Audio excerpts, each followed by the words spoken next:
Welcome back to This or That, a Hoops podcast. You know it's a shoe-in for NBA season when Matt's rocking the Carhartt. Kid is back and better than ever, looking crisp. Check out the videos from last year. Matt was a frequent beanie flyer. Today we're going to be breaking down the first game of the season for the Orlando Magic as they face off against the Houston Rockets. I think we got some graphical stuff here, so let me throw that up. But yeah, obviously Rockets Magic, kind of a big game. Two of the younger teams going at it. I know if you're a fan of Rockets or the Magic, you're probably interested to see where you stack up against the other young competition in the league.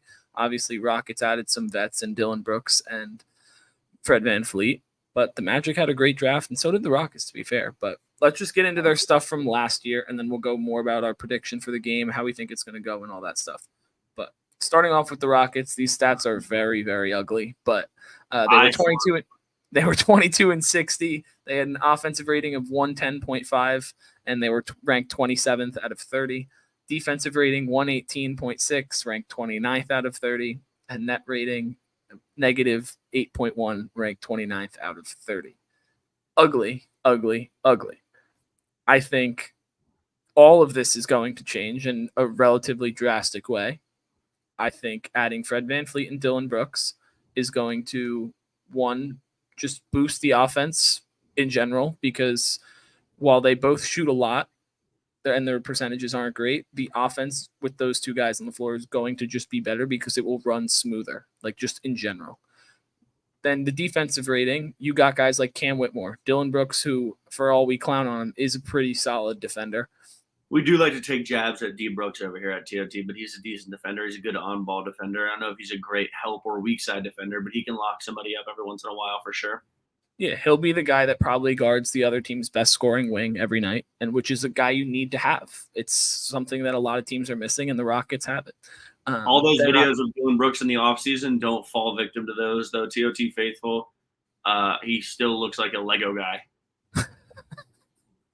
But yeah, no, I think those are going to be huge. And then I think they had a great draft. Amen Thompson, Cam Whitmore, those are amazing picks. Amen Thompson. Both can defend, both are ultra aggressive. And there was a clip going around of Amen Thompson shooting a step back three in Fred VanVleet's grill today. And he wasn't known as a shooter coming out of draft. Asar, his brother, was more of the shooter. And if he's hitting shots like that, Rockets fans are going to be in for a very, very exciting season for sure. You going to touch on your big dog, Sengun, real quick? Yeah, of course. Sengun, one of my favorite guys. He's the future Jokic. If you guys are ever trying to place a bet through Matt, I would just not, because he's going to point you in the direction of Sengun. Some kind of that's all the last leg leaning on Sengun, putting up 4 boards. Yeah, that's true. But I was going to say, you're shaking your head over there. You know damn well that's true. No, I've bet Sengun a couple times. I mean, I'm ladder challenge, shout out COS, but that's on me. That's on celebrity over there. But yeah, I mean, I think those are huge things. I think Sengun is going to be a big time playmaker this year. I think Ime Udoka is going to know how to really utilize him in ways that other coaches just have not been able to do for the Rockets. They're going to run a lot of stuff through him through the high post.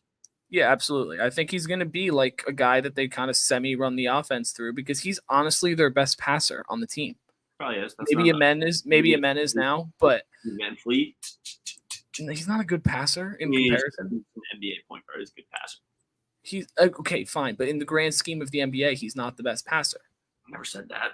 I think they're going to run a lot of actions through Sengun, a lot of off-ball screens, and they're going to let that dump down to the post kind of initiate a lot of offenses, kind of like how Stockton used to walk it down and start it from the elbows. I think it's going to be interesting to see how Sengun plays. He has a nice little backdoor bounce pass as well. He throws some flashy ones too. Yeah, no, I think Ime Udoka is one of the smartest coaches in the league. I think that is probably just, if not just as important, if not more important than all the guys you signed and or drafted. I'm a big proponent of getting vets on young teams, even if you have to overpay. You overpaid for Fred VanVleet and Dylan Brooks, but hey, you need those kind of guys for development, and I'm excited. But let's go over to the Magic side, and then we'll get into the prediction and break down specifically the game. But where is we at? Oh, shoot, sorry. We got the Magic. Oh, you got it. You got it. I got the 34 and 48 Orlando Magic here. I don't remember what seed they were. Were they at 12? 11, I want to say. I knew they were right around there. Offensive rating 111.3. They were 26 in the NBA for that. Defensive rating not great, still bottom half, but at least we're looking at a yellow number there, 113.7, and net rating minus 2.3. Anything under 0 obviously is going to be a I like a lot about what the Magic are building over there. I love the Franz and Mo combo. I think they're both elite. I think what's your qualm with Franz? No, Franz, I don't have a qualm with. Mo Wagner, I have a problem. No, I'm more trolling about Mo, dude, but Franz is like an actual legit walking bucket. No, I think Franz could be a decent player in this league. Obviously, RIP the GOAT Bowl. I think Cole Anthony is going to play well. And I like Jalen Suggs a lot. I think that's a decent backcourt to grow. They're both young. How old is Jalen Suggs? Like 23? Yeah, I think he's probably older, but not by much. 22. Never mind. Okay, well. I don't know. People at Gonzaga just always stay for 4 years, except for like Jets. But he was also really good at Gonzaga, so he only stayed for a year. Cole is my age, so he's 23. I love that young backcourt right there. They got a good young core. Dude, them three, Franz and them two, like those are three, could be in 5 years, 3 elite guards. And we're not even talking about the 2 guys they drafted. Jet Howard, who's probably the best shooter in the draft. Definitely reached on him a bit, but I mean, if you want to take a shooter, you take a shooter. It doesn't matter. The draft, to me, I don't really care about reaching or anything like that. Fill your role. If you want a guy, get your guy. Yeah. Like it doesn't matter where he's picked to me. We do that. And then obviously do that on the net sometimes, and it's frustrating. Yeah, and then you got Anthony Black, who's I think at some point this season could take the starting role away from Cole Anthony. Like that's how good I expect Anthony Black to be. I was very high on his game. Yeah, I'm very, very excited. But, I mean, obviously the Magic, not the best season, but as in comparison to their recent years, very solid season. Paolo is Paolo and looked like the best rookie by far. Yeah. And I think the Magic are primed for a big season. They competed and won a lot of games versus really good teams last year and dropped some games that they shouldn't have. And I think they can make a push for the play-in this year, and I'm kind of banking on it. I think they're going to be a very, very solid team. They just got to put it all together. Let me know if I'm out of line saying this. Are they the East Thunder? No, not yet. But they're like 2 being East Thunder. They need another 2 years to get to where I feel like the Thunder are going to be this year. So they're like, I think Thunder could be in a top 6 seed. I don't think they're close. No, but like I'm saying more vibrations wise. Maybe, yeah. They have a lot of young guys that I think. I love their young core that I think is all similarly aged, and I think they all play well together. Paulo's a whole nother thing. I didn't even get into him. I was just talking about the guards.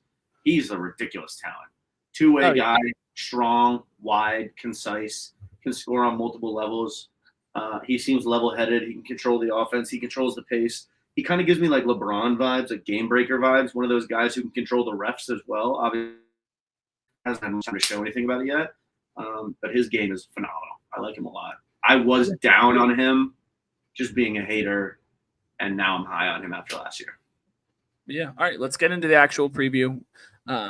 Obviously, you guys saw the numbers. Both teams were not really great in anything last year. To be honest, they were both ugly teams. But, hey, got to make a prediction. Got to do something. Yeah, got to make a call at some point here. Right now, the Magic are favored by 2.5.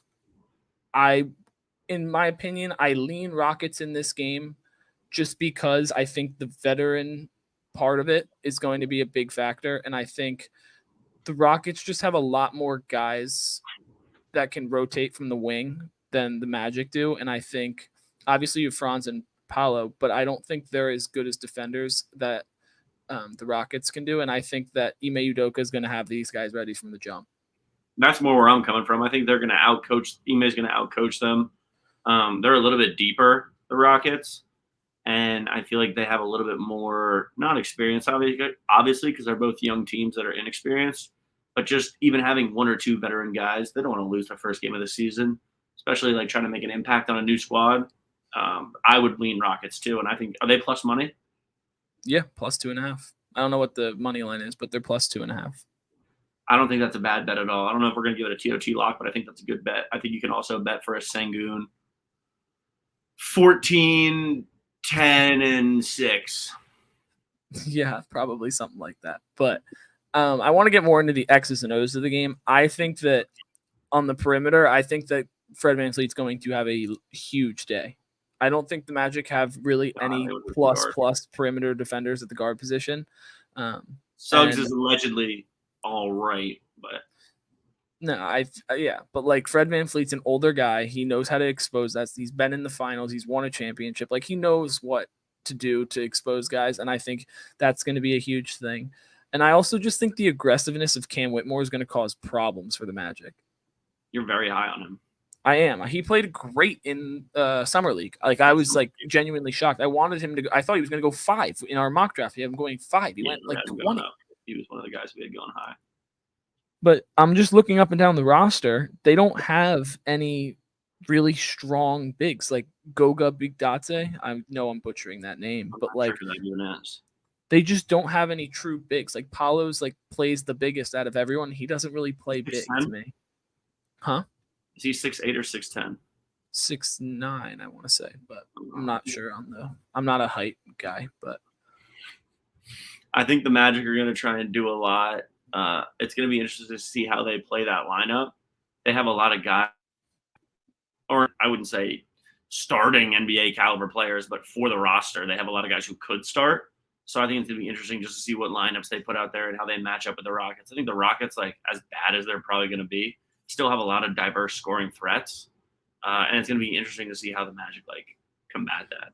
Yeah, I think in order for the Magic to win this game, they have to lean heavily on Paolo, and he needs to really have a big day because he's going to be constantly guarded by Cam Whitmore, Dylan Brooks. Like those are guys you just don't really want. Like bigger, stronger, stockier guys are tough to go against.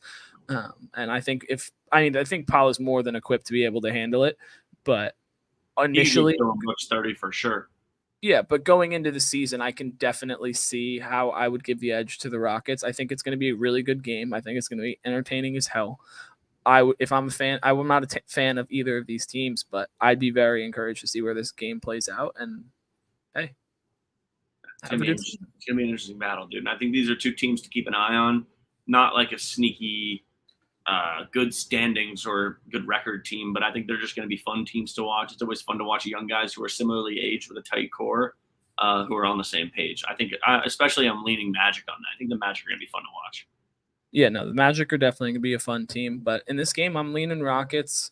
The data, I think the data is kind of irrelevant for the Rockets because they have so many new rotational guys and a new coach. So the data to me doesn't really matter. I think the data for the Magic does because they didn't really make any huge additions. Obviously, they have offensive additions, but I think the defense is going to drop a little bit, if not stay around the same. And I think they're going to have to try and outscore guys. And I just don't know if consistently enough they'll be able to do it against the Rockets. It's definitely going to be a shootout. Yeah. That's our preview for Rockets Magic. Like, comment, subscribe. Check back later in the season for some more. Obviously, we'll do more previews. We'll do more breakdowns. We'll do film. We'll do all that stuff. So check it out. Like, comment, subscribe. We'll see you guys soon.